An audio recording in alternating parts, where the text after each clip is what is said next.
everyone, Kelly Shaffner here. Welcome to my channel. I am so glad that you joined me today. Today's video is a first. Today's video is my very first What Sold video. So it is the most requested video. Here it is. Now, I do want to talk a little bit about this. There is a reason that I have not made What Sold videos since the very beginning. I started Poshmark. Actually, if you go to the Poshmark app, it shows that I signed up in 2018, but I didn't start selling on Poshmark till 2019. And I really wanted to share my very first sale with you on Poshmark. And I told my husband, I'm going to make a What Sold video. The very first month that I sold on Poshmark, I'll never forget this. I made $333, and boy, was I proud of myself.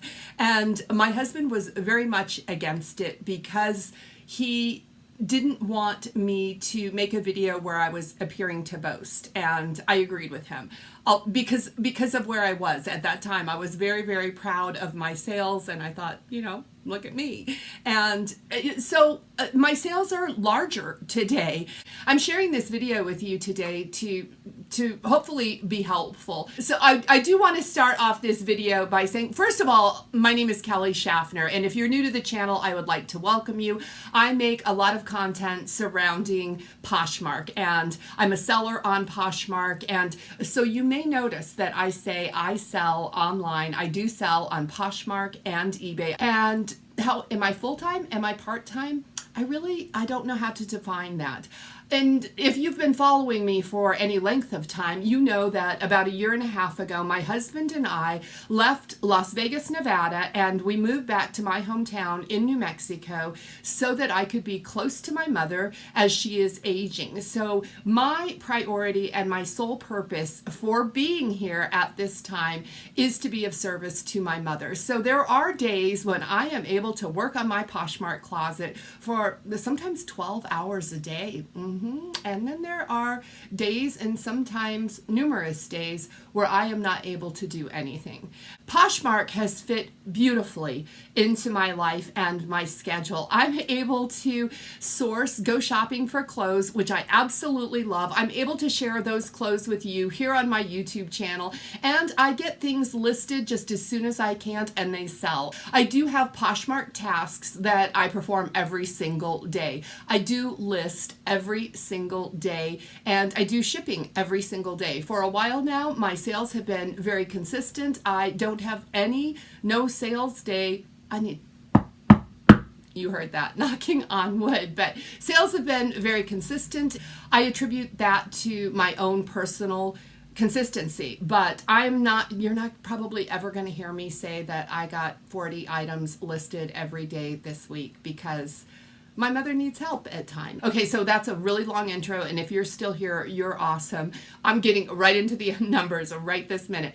In the month of September 2020, I sold on Poshmark 128 items, and I listed 169 items. So my closet grew a little bit, and that's a goal I am always kind of reaching for every single month. My average sale price was just over $16, and my cost of goods, well, we'll talk about my cost of goods in a little bit. My cost of goods is very low. I would say, I'm going to just say my cost of goods is $3, although most of the items that sold this month actually came from the Goodwill bins, and my cost of goods from the bins is generally less than $1. I did have a lot of sales from inventory that was given to me, donated to me over the summer. So I will try to point those out when we get to those pieces. But the first thing I want to talk about is what sold for me, categories. My biggest seller in the month of September, as it has been every single month since I started Poshmark, is tops.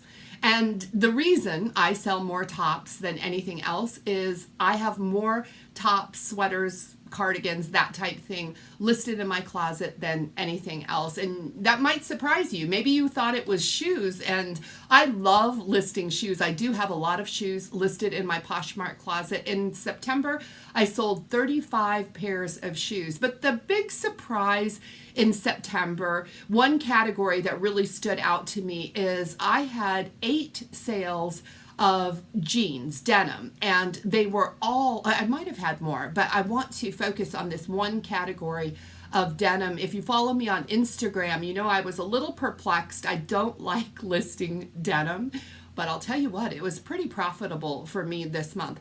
I did receive a donation of about 15 pairs of vintage, high-rise, all cotton mom jeans. You know what I'm talking about? Well, these were all given to me, and they actually sat in a bin in my garage for quite a while.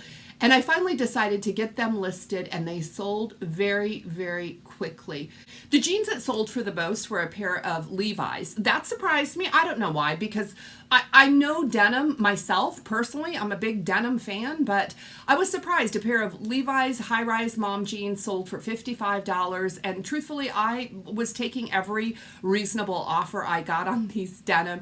They were free to me, but does that mean that this is all pure profit? In my world, it does not, because once I invest my time into an item by cleaning it, by photographing it, by processing it, steaming it, inventorying it, putting it in my books, listing it on platforms, it suddenly has value because I have invested my time in it. So there is no cost of goods, but my time is valuable. And I try to think about that every single time that I list items that are donated to me. Now, during the shutdown order, when our thrift stores were closed here where I live, I was listing every single donation that I got if it was in good condition.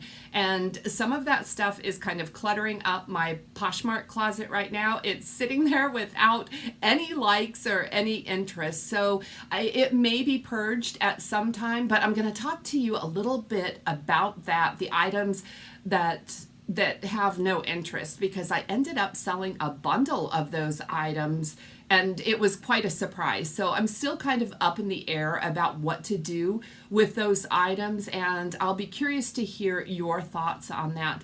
Oh, I want to talk about bundles. I sold 12 bundles in the month of September. That's okay. I wish it had been better, but I'll take 12 bundles all day long. Let's talk about some of the sales that I was really pleased with. The first sale I want to talk to you about that I was very pleased with was a pair of Fry. They were called the Paige Oxford shoes, a little lace-up leather shoe by Paige. I thought they were adorable, and I picked them up at like a 90% off sale. I didn't pay much for these at all, but I knew they had value. When I did the comps on these particular shoes, they were selling in the $40 range. So I ended up listing them for $50. I like to leave myself some room for negotiation, and sure enough, they sold very rapidly for $42. But before they sold, I received a lot of low offers on these shoes that I just countered at my $40 range, and I'm just so very pleased that I did find a buyer that paid $42 for these shoes. Another sale that kind of surprised me is this Dooney and Burke bag. This, I believe, was a vintage bag, but I don't know much about vintage, so I did not list this as a vintage bag. But this was a really small orange leather Dooney bag that I found at the bins, and it was beat up. So it did take me a little while to get it listed because I cleaned it and I polished it and I polished it more. And I knew it wasn't perfect, but I have found some of these bags and I have listed them and been very, very descriptive about each and every flaw that they have. And this bag sold for $30. I was very pleased with that because as I looked at that bag in my inventory, I thought, am I crazy? Am I crazy here? Will anybody want this bag? So luckily that bag has a second life. A couple more sales that I was pretty pleased with were Keen sandals. I sold one pair for $35 and another pair for $32. I got the sweetest love note, which is a review if you're not familiar with Poshmark, but someone wrote me a wonderful review about the sandals, and these are, Keen is expensive, so I am always looking for them. When I find them and I can find them in good condition, I like to pick them up. So yeah, I was very happy about the Keen sandals. Another brand that I sold 2 pairs of and found 2 pairs of in the month of September was Allbirds. I had never found Allbirds in the wild, and I did find a pair of blue lace-up Allbirds, and I was able to sell those for $48. Now, as soon as I listed those Allbirds, tell me if this has ever happened to you. I listed the Allbirds in my Poshmark Closet, and immediately when I would go on my computer or my phone, I would start getting advertisements for Allbirds. And, you know, people talk about how great they are. I'd heard that from other people, but I had never tried them myself. Now, the Allbirds that I had were too big for me, but that advertising really piqued my interest. And I decided to wear the Allbirds. They were listed, and I decided to wear them. So I wore them for a day, and I met a friend of mine, and she actually said, "Why are you wearing those shoes? They are obviously too big for you." Yes, I'm that girl. I wore shoes out in public that were way too big for me, and I thought they were very comfortable. I don't know if I get all the hype, but I thought they were a nice shoe. Now, the problem was when I came home, the soles were absolutely filthy, and I needed to restore them to the picture perfect from my listing. So I think I invested almost an hour scrubbing those white soles, and I learned my lesson. I will not do that again. But I also found another pair of Allbirds, and these were more of a maroon color, and I picked these up for 60 cents at that 90% off store. By the way, they don't do 90% off shoes anymore, just 90% off clothing. I'm so bummed, but I picked up the maroon Allbirds for 60 cents, and I was able to sell those for $40. There's another brand that I sold 2 of, and that's Teva, but I have a story around this one as well. I was just about to go to bed, and I got a notification that my Teva sandals had sold, and they sold for $30, a pair of brown Teva sandals. I knew exactly where they were. I had not put them into inventory yet. They were sitting by my desk. The next morning when I woke up to do my shipping, I grabbed the sandals and I shipped them off. So yeah, easy. I mean, I love when that happens, when things sell so quickly you don't have time to put them in their place. Well, later that evening, I got an offer on the sandals that I sent out. Tevas, brown Teva sandals. And I was like, oh my gosh, what has happened? And I immediately started to look, and I realized I had 2 pairs, very similar, different sizes. One was a size 6, and I believe the other one was a size 9. And I had sent my buyer the wrong shoes, thinking I had sent the right ones, but yeah, that's what happened. And how did I respond to that? Immediately, I reached out to the buyer to let her know that I had sent her the wrong shoes and to please open a case. And I did tell her that if she still wanted the shoes, I had them, that I would sell them to her for half price for $15. And she wrote me back and she said, no problem. She was so very understanding. And I think that that's really the way to handle stuff. Just be direct and be honest and be apologetic. I mean, when you make a mistake like I did, I just own up to it. Now, the other lady really wanted the Teva sandals that were in the mail. So I had to tell her, listen, there's been a problem. I mean, I had to actually admit my mistakes. And I don't like to do that because I want my buyers to feel like they are purchasing from someone that is responsible. You know where I'm coming from here. So and the good news was that buyer number 2 waited for me to get the shoes back, and she purchased the Tevas for $20. And the $30 Tevas, I had the lady's address from the shipping label, and I just sent them to her free of charge. So I did lose out on some money there, not much. I think I picked those up from the bins, but I needed to do that as just a gesture of good faith. She was so easy to deal with, and I really appreciate that.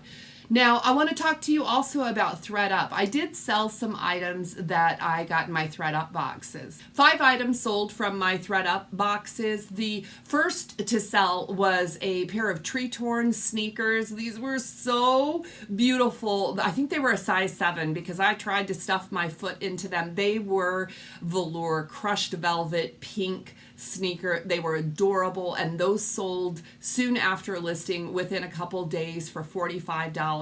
Next up, I sold a couple pair of boots in a 4-piece bundle, and both of the boots came from ThredUp. Now, if you watched my last ThredUp shoe unboxing, you might recognize these. They came with the tree torns.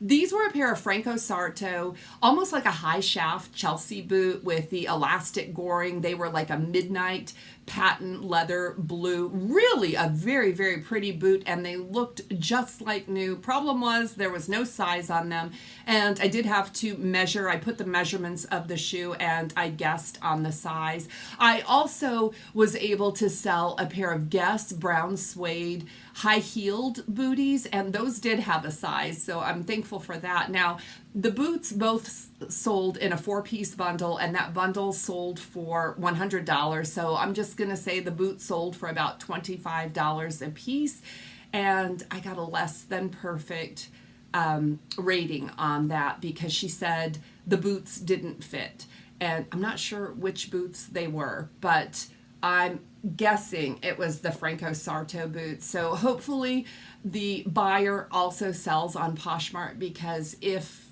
they're brand new boots and they were really cool. So hopefully she is able to reposh those boots and get something that fits her better. The next thing that sold was a really, really super cool Free People, I think it was called Off the Fringe, fringy sweater. It was a loose weave, natural color. This sweater sold for $35. It had a lot of interest and it took a long time to sell. I think I had it listed for $50. I had received low offers on it, and I wasn't going to take a lower offer. I got an offer of $35. I thought that was fair, so I'm so excited that someone's going to get to wear that sweater because it looks like so much fun. And the last thing that sold from ThredUp was a red leather handbag. This was an Anthropologie handbag, and the brand was called Tabitha. It was absolutely beautiful, really pretty, kind of like a patina distressed leather looking bag, and I was happy about that. My handbags from ThredUp have done pretty well, but it seems that the handbag bags, when you're not ordering the designer ones, there's some pretty obscure labels. So sometimes you just have to wait for the right buyer that knows what the bag is. Now, I also sold some pieces from my Jomar shoebox. If you remember, I made a video. I purchased a shoebox from Jomar, and the cost was roughly the same as ThredUp. I think the cost of shoes on ThredUp is generally around $6 a pair, and with Jomar I think it came to $5.98, so roughly the same. Now, I sold 2 pairs of tennis shoes by the brand Comfort View, and I really was not happy. These were, new, basically new tennis shoes. They didn't have tags on them, but they were wrapped in plastic, and they just look like a wholesale tennis shoe. I think they are sold, Comfort View is sold on QVC, but when I did the comps for those shoes, the comps were only $8. So I had invested $6 to make $8. I was not happy about that, but I was able to sell my tennis shoes from the Comfort View. I sold one for $22 and another pair sold in a bundle, a 2-piece bundle that sold for $28. So let's just say I made $14 on that pair. So I'm very, very happy that I made a little bit more than the comp said that I was going to make. I was nervous about those. I know when you get mystery boxes, you tend to get some really great pieces and some not so great pieces, but I mean, the shoes were in too good a shape not to sell like new condition. I mean, if not, they were probably brand new, but yeah, not a lot of profit with that brand. So I wouldn't pick up Comfort View if I saw it in the wild, but I did receive very nice love notes on both of those shoes. Little update on Jomar. I have not been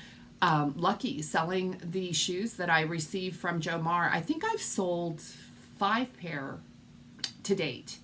I've made $90. I still haven't got all my money back. So yeah, because Jomar at that point in time, they had a really large shipping fee. I have got the initial investment for the box. I have got that back, but I haven't been able to earn my shipping back, and I don't know.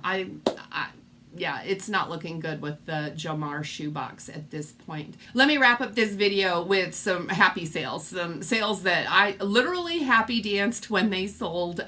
The first one is an American Eagle Outfitters pullover hoodie, and you know what, I will, if the price is right, which means if I get it at the bins or it's donated, I will add American Eagle Outfitters to my closet all day long. It does bring traffic and interest into my store, so it's worth having there. And you know, it was a hoodie and we're going into fall, so I was really excited about this. I got it at the bins and it was in good shape. Now, when I went to photograph it, I noticed that it had a great big stain in the back of it, and it actually looked like a water stain. So I hung it up. I thought, I thought maybe it was from my steamer. No, it was stained. So I did wash it and stain treat it again, and it did not come clean. And I decided to list it anyway, and it sold for $10. And of course, I did disclose that flaw on it, but someone wanted it. It was a great hoodie too. I mean, it was in great shape. It was cute. It was just that stain. So I'm glad I went with my gut on that one and decided to list that flawed item. Okay, the next item I found at the bins, and I brought it home as a gift to my husband. This was a John Deere mesh back a ball cap, and I thought my husband was going to be so happy about it. So when I was unpacking my bags from the bin, I gave it to him, and he was like grossed out because it had a sweat stain on the inside, and I had not noticed that in the bin. So I was like, well, that's easy enough. I've seen my husband clean ball caps like this. So I soaked the cap in Oxy, and it did not remove the stains. I scrubbed that hat. Okay, this is what I'm talking about. What's my time worth? I spent way too much time on this ball cap, and I finally got it in pretty good shape, and my husband still didn't want it after I cleaned it and had it looking marvelous. And I got it listed, and I must have got 6 different $5 offers, and I was like, no, I spent more time on that than $5, because with a $5 sale you're making about $2. So, and then after cost of goods, that brings it down to $1 profit. Well, anyway, long story short, I made $10 off that hat. I was happy with that profit. Last sale that I am so happy about was a bundle sale, and in this bundle there was a loft seafoam green cardigan button front sweater, so that was nice. But there was also a pair of Levi's, and early on in my reselling journey I had heard someone talking about Levi's. Now I think they were talking about the Levi's that I sold at the beginning of this video, not the Levi's that I purchased. I found these in a thrift store. I probably paid far too much for them. They were the Levi's So Slimming. I think they were 512 straight leg Yeah, they weren't a really desirable pair of denim, and I just kept lowering the price and lowering the price, and I've had them in my closet for over a year. So when I saw them getting bundled, I started getting excited. But then the last piece that sold in this bundle was a suit, a two-piece suit. It was beautiful. It was a beautiful jacket and skirt suit by Amanda Smith. It was probably vintage. I saw it at a sale in a little thrift store in my town, and I was going crazy. Again, this was when I first started reselling. I saw this suit and I could pick it up for pennies, and that's why I grabbed it. I brought it home and I really couldn't figure out how to photograph it. So I did put it on my mannequin, and the pictures were slanted. You guys can see that. The pictures of my listing were slanted. They were horrible. They didn't show the top of the suit. They didn't show the bottom of the suit. I did my best, but every single time I shared that, I thought I need to take new pictures. I need to pull that listing, and I have a goal of when I plan on kind of going through and purging items that have very little interest. But this final bundle sale, I think the total that I had everything listed for was $51, and I did receive an offer for $25 for these 3 pieces, and I was just so happy that someone wanted these pieces. I thought all of them were great pieces. They just were not performing well, and I think it's because of me. Like I said, my pictures weren't great, and even with the Levi's, I honestly, I thought all Levi's were created equal, and so lesson learned, guys. So that's just kind of a snapshot of a long video to give you a snapshot of like my Poshmark business and how it's going. And one last thing, I did have one case open and I had to accept a return. You guys, you know what? This video is long enough. If you would like to hear more about the cases, I have cases on Poshmark. And if you want to know more about the cases that I have had and my experience with them and how I deal with them, please let me know in the comments below, because I would be happy to make that video if you have interest. I have had 2 people reach out to me and ask me about cases, so I'm happy to talk about it if you're interested in it. Guys, thank you so much for joining me today. I hope this has satisfied your curiosity, but if so, please give the video a thumbs up if you enjoyed it, and make sure you're subscribed, guys. It really helps me out when you subscribe to the channel. I will be back very soon with another video. I can't wait to see you. Blessings.